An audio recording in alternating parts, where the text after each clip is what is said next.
Friends, கடந்த வாரம் உலகமெங்கிலும் நடந்த முக்கியமான விஷயங்களை இப்போ தெரிந்து கொள்வோம். நம்பர் 1, ஈலான் மஸ்க் ஒரு எலக்ட்ரிக் ஏரோப்ளேன் மாதிரியை எலக்ட்ரிக் ஏரோப்ளேன் புரோட்டோடைப் அறிமுகப்படுத்தினார்.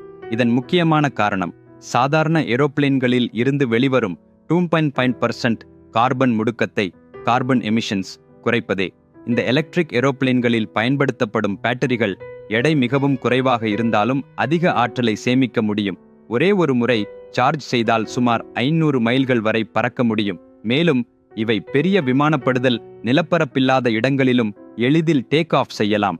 அதற்கு மேலாக இந்த எலக்ட்ரிக் ஏரோப்ளேன் ரொம்பவும் அமைதியாக இருக்கும். ஏறத்தாழ ஒலி வராத விமானம் என்றே சொல்லலாம்.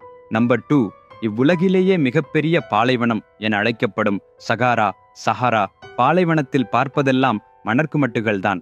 கொடிய வெப்பம் மற்றும் நாட்களுக்கேற்ப மழையின்றி கடுமையாக வறண்டு கிடக்கும் அந்த நிலப்பரப்பு தற்போது சிறிது சிறிதாக பசுமையாக மாறி வருகிறது. சில இடங்களில் தண்ணீர் தேங்கியும் காணப்படுவதாக கூறுகின்றனர். அதேபோல் புதிதாக பசுமை பயிர்கள், செடிகள் வளரத் தொடங்கியுள்ளன. சகாரா பாலைவனம் இவ்வளவு பசுமையாக மாறுவது ஏன்? இதனால் பூமியிலேயே ஏதாவது இருக்கிறதா என்று பலராலும் கேள்விகள் எழுகின்றன. ஆனால் உண்மையில் பல ஆயிரம் ஆண்டுகளுக்கு முன்பு, அருகாக 10,000 ஆண்டுகள், சகாரா பகுதியில் பசுமை நிறைந்த காடுகள், பெருநதிகள், செழுமையான நிலங்கள் இருந்தன.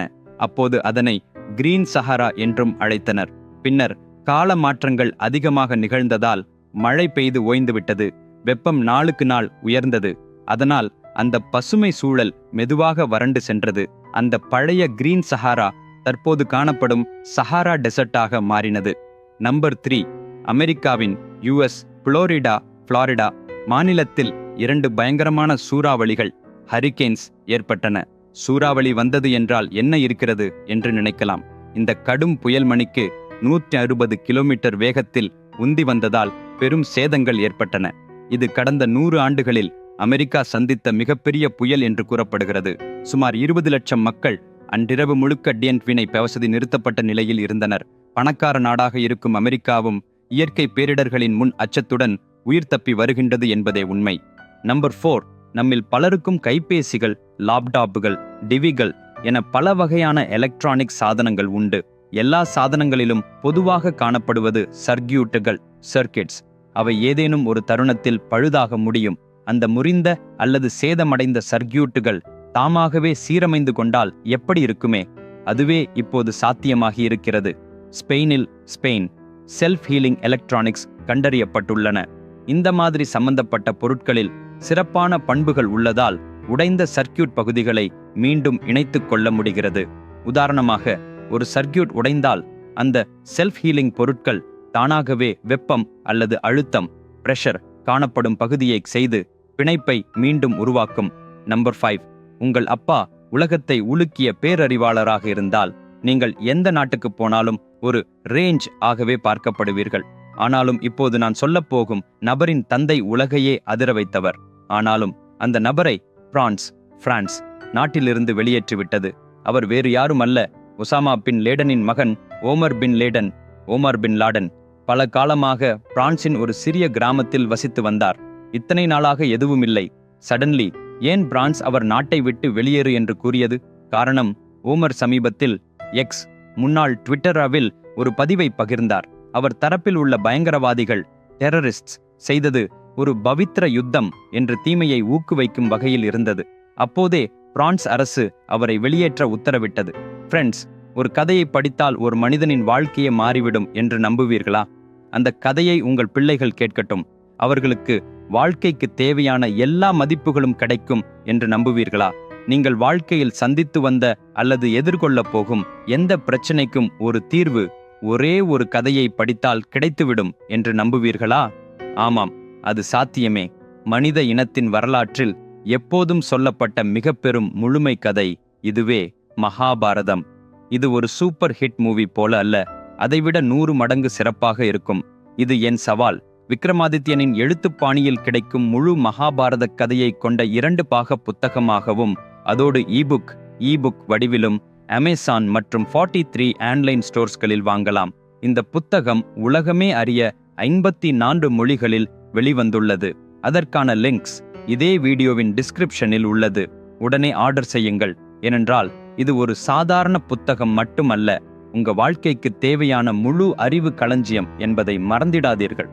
நம்பர் 6, இந்த ஆண்டுக்கான நோபல் பரிசுகள் நோபல் பிரைசஸ் அறிவிக்கப்பட்டு விட்டன. சமூகத்தின் நலனுக்காக அல்லது மக்களுக்காக அதிக சேவை செய்யும் நபர்களை கௌரவிப்பதற்காக தடையின்றி ஒவ்வொரு ஆண்டும் இந்த நோபல் பரிசுகள் வழங்கப்படுகின்றன. அதன்படி பௌதிகவியல் பிசிக்ஸ் ஜான் ஹாப்ஃபீல்ட் மற்றும் ஜெஃப்ரி ஹிண்டன் ஆகியோருக்கு தந்து உள்ளனர். ரசாயனவியல் chemistry David Baker, David Baker, Demis Hassabis and John Jumper ஆகியோருக்கு தந்து உள்ளனர். உயிரியலியல் அல்லது மருத்துவம் physiology or medicine Victor Ambros, Gary Ruvkun ஆகியோருக்கு தந்துள்ளனர். ஆங்கில இலக்கியம் லிட்ரேச்சர் ஹன்காங் என்பவருக்கு தந்து உள்ளனர். அத்துடன் நோபல் பீஸ் பிரைஸ் மற்றும் நோபல் பிரைஸ் இன் எக்கனாமிக் சயின்சஸ் ஆகிய இரு பிரிவுகள் இன்னும் அறிவிக்கப்படவில்லை. மனித இனத்திற்கு பயனுள்ள சாதனைகள் செய்தால் மட்டுமே இந்த நோபல் பரிசை பெற முடியும். இதை வென்றவர்களுக்கு $1 மில்லியன் பரிசாக வழங்கப்படும். இதன் தர நிர்ணயம் ஒவ்வொரு வருடமும் மாற்றப்படலாம். சில ஆண்டுகளில் அதிகரிக்கலாம், சில ஆண்டுகளில் குறைக்கலாம். நம்பர் 7, அமெரிக்கா சார்ந்த ஏரோஸ்பேஸ் நிறுவனம் போயிங் சுமார் 39,000 ஏரோஸ்பேஸ் தொழிலாளர்கள் கட்டாய தொழில் வேலையில் இருந்து பணி நிறுத்த போராட்டத்தில் ஸ்ட்ரைக் இறங்கியுள்ளனர். அவர்களின் கோரிக்கைகள் ஊதியத்தை உயர்த்த வேண்டும், வசதியான வேல்நிலை ஒர்க்கிங் கண்டிஷன்ஸ் உறுதி செய்ய வேண்டும், குறிப்பாக சுகாதார வாரிசியம் ஹெல்த் கேர் பெனிஃபிட்ஸ் அதிகரிக்க வேண்டும் என்பதாகும். இதை எதிர்த்து போயிங் நிறுவனம் மிகவும் கடுமையான தீர்மானம் எடுத்தது. அதாவது இந்த 33,000 தொழிலாளர்களின் தற்போதைய சுகாதார நலனிரப்பத்தையே ஹெல்த் பெனிஃபிட்ஸ் முற்றிலும் நிறுத்திவிட்டது. இதனால் வேலை நிறுத்தத்தில் ஈடுபட்ட ஊழியர்கள் தாம் கொண்டிருந்த பல்வேறு சலுகைகளையும் இழந்துவிட்டனர். அமெரிக்காவில் சுகாதார பள்ளம் ஹெல்த் கேர் என்பது மிகச் சவாலான விஷயம். ஏனென்றால் மருத்துவ செலவுகள் அவ்வளவு அதிகம். நிறுவனங்கள் வழங்கும் மருத்துவ காப்பீடு இல்லாமல் அதனை சமாளிப்பது பெரும் சிரமமாகிவிடும். ஆகவே இந்த போயிங் ஊழியர்களுக்கு மருத்துவ காப்பீடு மிகவும் முக்கியம். இன்றிவிட்டால் அவர்களின் நிதியியல் மற்றும் மருத்துவ சிக்கல்கள் மோசமாகி போய்விடும். தற்போது போயிங் மற்றும் தொழிலாளர் சங்கம் இடையே பேச்சுவார்த்தை நடைபெற்று கொண்டிருக்கிறது. எப்படி செல்லப்போகிறதென்று பார்ப்போம். நம்பர் 8, எலான் மஸ்கின் திட்டம் என்னவென்றால், இந்த பூமியில் மாசு பொல்யூஷன் இருக்கவே கூடாது. மேலும் மனிதர்களுக்கு பாதுகாப்பு உறுதியாயிருக்க வேண்டும். அந்த பாதுகாப்புக்காகவே அவர் டெஸ்லா ரோபோடாக்சி மற்றும் டெஸ்லா ரோபோவேன் ஒன்றை அறிமுகப்படுத்தியுள்ளார். இவற்றை சைபர் கேப்ஸ் என்று அழைக்கலாம். இவற்றின் சிறப்பம்சம் என்னவென்றால், டிரைவர் இல்லாமல் இயங்கக்கூடிய டாக்ஸி. கலிபோர்னியாவில் உள்ள Warner Brothers Discovery Studio We Robot என்னும் இவ்விழாவில் இந்த 2 அசத்தலான வாகனங்களையும் எலான் மஸ்க் பிரசன்ட் செய்தார். தற்போது வெறும் 50 சைபர் கேப்கள் தான் தயாரிக்கப்பட்டுள்ளன. 2027 வரை இதே 50 கார்களே இருக்கும். அதன் பிறகுதான் புதிய தயாரிப்பு தொடங்கும். இந்த வண்டிகளின் விலை அதிகமாக இல்லை, சுமார் $30,000 மட்டுமே. மேலும் ஒரே நேரத்தில் 20 பேர் வரை மிகவும் சுத்தமாக வெளி உலகில் என்ன நடக்கிறது என்று தெரியாமலே மெதுவாக இருக்க வேண்டுமென்றால், சொல்லப்போனால் நேரமும் விடாமலே அலுவலகப் பணிகளை செய்ய வேண்டுமென்றால் அப்படி பயன்படுத்தக்கூடிய ரோபோவன்ஸ் களையும் அறிமுகப்படுத்தினார். இவையும் முற்றிலும் தானியக்க முறையில் அட்டானமஸ் இயங்குகின்றன. அதோடு சமீபத்தில் பேசெவரிவன் இருக்கும் ஹியூமனாய்டு ரோபோட் ஆப்டிமஸ் கையையும் அதே நிகழ்ச்சியில் பார்வைக்கு வைத்துள்ளனர். நிகழ்ச்சி முடிவில் சில ஆப்டிமஸ் ரோபோக்கள் மேடையில் வெளிச்ச ஒளியில் நடனமாடியதும் பெரிய ஈர்ப்பு பெற்றது. நம்பர் 9, நீங்கள் ஆழமான உறக்கத்தில் ஒரு இனிய கனவில் மூழ்கி அந்த நேரத்தில் ஏதோ ஒருவர் உங்கள் கனவில் இருந்து வாசம் பேசியது போல் உடனடி பேச்சு ஒலித்தால் எப்படி இருக்கும்? இது என்ன வியப்பா, சினிமாவில்தான் சாத்தியம்னு நினைத்தோம், நிஜமாக நடக்குமா என்றே வரலாம். ஆனால் கலிபோர்னியாவில் உள்ள அறிவியலாளர்கள் அண்மையில் செய்த ஒரு சினிமாவில்தான் நடக்கும் என எண்ணியவற்றை நிஜமாக்கி இருக்கிறது. REM ஸ்பேஸ் என்று அழைக்கப்படும் ஒரு ஸ்டார்ட் அப் நிறுவனம் மனிதன் அமைதியாக இருக்கவும் லூசிட் ட்ரீமிங் அனுபவிக்கவும் உதவும் தரமான தொழில்நுட்பங்களை உருவாக்கி வருகிறது. லூசிட் ட்ரீமிங் என்றால் என்ன? சாதாரணமாக ஒரு கனவு வந்து கொண்டிருக்கிறது. உதாரணமாக, ஒருபோதும் மக்கள் இல்லாத இடத்தில் நடந்து கொண்டிருக்கிறீர்கள். அங்கே உங்களுக்கு எதிர்பாராதவாறு 2 பணக்கட்டுகள் கிடைத்ததாக கனவில் தோன்றுகிறது. ஆனால் உங்களை பகிரங்கமாக உங்களுக்கே தெரியும் இது ஒரு கனவு. அதை பயன்படுத்தி இந்த கனவை தாமாக ஆத்திரப்படுத்திக் கொண்டு தொடர்கின்றீர்கள். நமது சிந்தனை எப்படி வேண்டுமானாலும் கனவை கட்டுப்படுத்தி கொண்டு செல்வதுதான் லூசிட் ட்ரீமிங்.